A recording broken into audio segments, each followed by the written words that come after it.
labor hiring was outlawed in principle, but we know that there are companies that hire, but not on the hire in the real sense of the word, that it has been outlawed. So there are companies that hire on a temporary basis and so on, but the issue is that we heard the unions raised the issue that they are categorically stating that they are not going to support workers being moved from permanent or fixed contract and moved to labor hires and so on.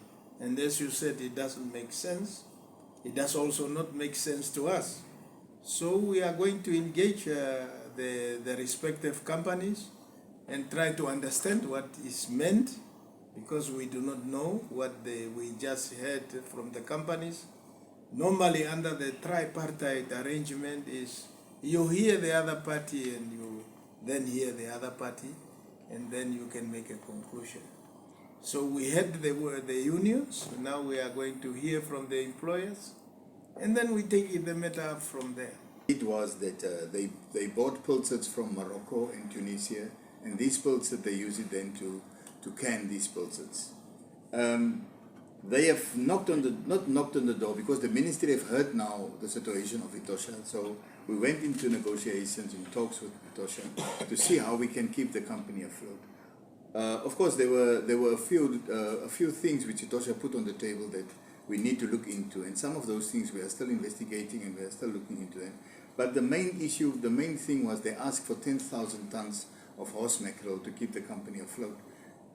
The ministry couldn't, because of the TAC that we are currently having and the reserve we are having. We could only manage to grant them 5,000. But because we went to Cabinet and discussed this matter at Cabinet also, and Cabinet gave us the approval and said, okay, if you can grant them from the reserve 5,000 tons of horse mackerel, you may do it, you know. And that's why we grant them that 5,000 tons. What Etosha wants to do is they really wants to use this horse mackerel to do some canning of horse mackerel. And we know if we see on the shelves of the Namibian shops, we'll find cans of horse mackerel. I think it's a Futa brand and so on. We'll find them on the shelves.